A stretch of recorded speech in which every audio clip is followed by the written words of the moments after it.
Eternal Wedding Collections by Chungat Jewelry. ഇതെല്ലാം എന്റെ കല്യാണത്തിന് വാങ്ങിയതാ. വാവ്, ഇതെവിടുന്നാ? MV Chacko golden diamonds Angamaly. 21 വൈദികരെ മർദ്ദിച്ച് അപമാനിച്ച പോലീസ് നടപടിയിൽ പ്രതിഷേധം.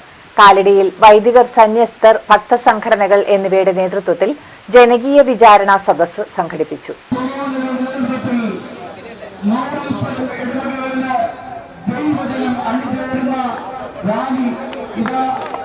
ജനുവരി 11-ന് 21 വൈദികരെ എറണാകുളം അരമനയിൽ നിന്നും ബസിലിക്കയിൽ നിന്നും മർദ്ദിച്ചും ബലമായും പുറത്താക്കിയ പോലീസ് നടപടിയിൽ പ്രതിഷേധിച്ച് കാഞ്ഞൂർ, മഞ്ഞപ്ര, വെല്ലം ഫൊറോനകളിലെ വൈദികരുടെയും വിമൻസ് വെൽഫെയർ അംഗങ്ങളുടെയും KCYM, CLC, വിൻസെന്റ് പോൾ അംഗങ്ങളുടെയും നേതൃത്വത്തിൽ ജാഥയും ജനകീയ വിചാരണ സദസ്സും നടത്തി.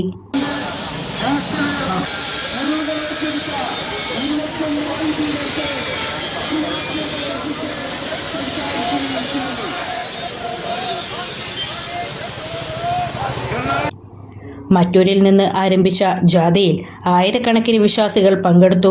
ജോജി ജോസഫ് ജാഥ ക്യാപ്റ്റനായിരുന്നു. തുടർന്ന് കാലടി ടൗണിൽ നടന്ന ജനകീയ വിചാരണ സദസ് കാനൂർ ഫൊറോന വികാരി ഫാദർ ജോയ് കണ്ണമ്പുഴ ഉദ്ഘാടനം ചെയ്തു. അതിനേക്കാൾ വലിയ പാതകം ചെയ്തവരാണ് അവര്. ആരൊക്കെയാണെന്ന് ഇവിടെ ഇരിക്കുന്ന ഏത് വ്യക്തിയോട് ചോദിച്ചാലും പറഞ്ഞു തരും.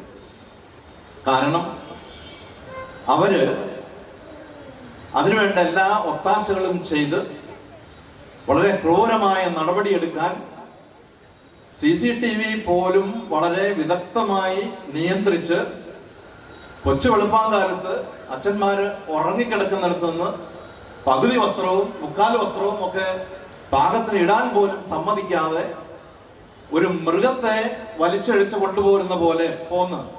ഫാദർ പോൾ മാടശ്ശേരി അധ്യക്ഷത വഹിച്ചു.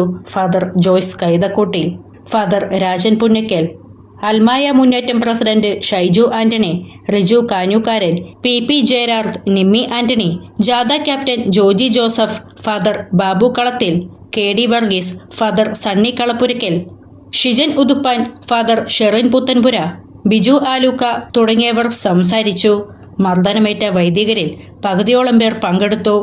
ഒരുമിച്ച് കൂടിയതിന്റെ പിന്നിൽ നമ്മൾ ഉയർത്തിയ ഒരു മുദ്രാവാക്യം ഉണ്ടായിരുന്നു.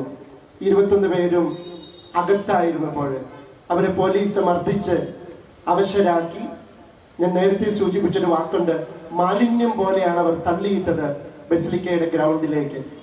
അന്ന് നമ്മൾ ഉയർത്തിയൊരു കാര്യമുണ്ട്, ഇവർ തെറ്റ് ചെയ്തിട്ടുണ്ടെങ്കിൽ ഇവരെ അറസ്റ്റ് ചെയ്ത് കോടതിയിൽ ഹാജരാക്കി റിമാൻഡ് ചെയ്യുക.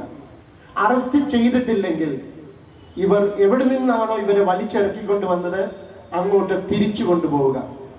ഈ ഒരു പ്രതിസന്ധിയിൽ യഥാർത്ഥത്തില് നമ്മുടെ ജില്ലാ കളക്ടർ ഇടപെടുകയുണ്ടായി.